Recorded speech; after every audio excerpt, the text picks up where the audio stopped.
ఈరోజు మనం చెప్పుకోబోతున్న కథ పోటీ కానుక. పూర్వం ఒక రాజుగారికి ఒక రైతు స్నేహితుడు ఉండేవాడు.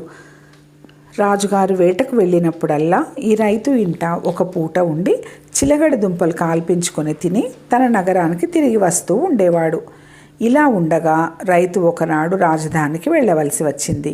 రైతు భార్య ఒక కట్టెడు చిలగడ దుంపలు మూటగట్టి ఇచ్చి, రాజుగారికి చిలగడ దుంపలంటే మహా ఇష్టం, వీటిని తీసుకుపోయి ఆయనకు కానుకగా ఇయ్యి అన్నది. ఓసి పిచ్చిదానా, రాజుగారు ఇటువంటి కానుకలను చూసి ఏమనుకుంటారు అన్నాడు రైతు తన భార్యతో. ఇంత దూరం నుంచి నువ్వు తీసుకుపోయినందుకు వారు తినకపోతారా ఏమిటి? పర్వాలేదులే, ఏమీ అనుకోరు, పట్టుకెళ్ళు అన్నది రైతు భార్య. భార్య మాట ఎందుకు తీసేయాలని రైతు చిలగడ దుంపల మూట ఎత్తుకొని రాజధానికి బయలుదేరాడు. దారిలో అతడు తన మూటలో నుంచి చిన్న చిన్న దుంపలు ఏరి కొరికి తింటూ నడవసాగాడు. తీరా అతడు రాజధానికి చేరేసరికి మూటలో ఒకే ఒక చిలగడ దుంప బాగా పెద్దది మిగిలింది. దీనిని రాజుగారికి ఇస్తాను, ఆయన ఎన్నడూ ఇంత పెద్ద దుంప చూసి ఉండడు అనుకున్నాడు రైతు. రాజుగారి దర్శనం కోసం రైతు రాజసభ వద్దకు వెళ్ళి తొంగి చూశాడు. లోపల సభ జరుగుతున్నది. రైతు బయట నిలబడ్డాడు. కొంతసేపటికి సభ ముగిసింది. రాజుగారు బయటకు వచ్చి తన స్నేహితుడైన రైతును చూసి పలుకరించి కుశల ప్రశ్నలు వేశాడు. రైతు తన మూటలో నుంచి చిలగడ దుంప తీసి తమ కోసం తెచ్చాను అన్నాడు. రాజు పరమానందంతో చిలగడ దుంపను తీసుకొని పక్కన ఉన్న భటుడిని పిలిచి, ఒరే, ఈ బహుమానాన్ని మన ఖజానాలో భద్రం చేయించు, తర్వాత కోశాధికారిని అడిగి 1000 మొహరీలు తెచ్చి ఈ రైతుకు బహుమానంగా ఇయ్యి అన్నాడు. తర్వాత రాజుగారు రైతుకేసి తిరిగి, మనం భోజనానికి పోదాం పద అన్నాడు.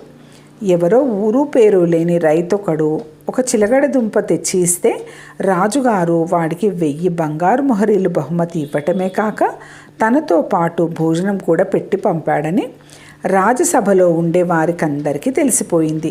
రాజుగారు ఇంత దాత అయినప్పుడు లాభం ఎందుకు పొందకూడదనే ఉద్దేశంతో ఒక సభికుడు మర్నాడు ఉత్తమ జాతి గుర్రాన్ని ఒకదాన్ని కొని రాజుగారి వద్దకు తెచ్చి, మహారాజా, ఈ మేలుజాతి అశ్వాన్ని తమకు కానుకగా ఇచ్చుకుంటున్నాను, అనుగ్రహించండి అన్నాడు.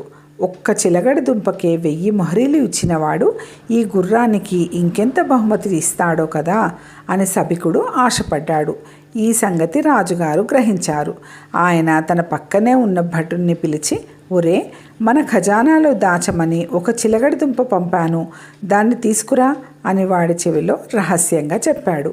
భటుడు వెళ్ళి త్వరలోనే చిలగడ దుంపతో తిరిగి వచ్చాడు.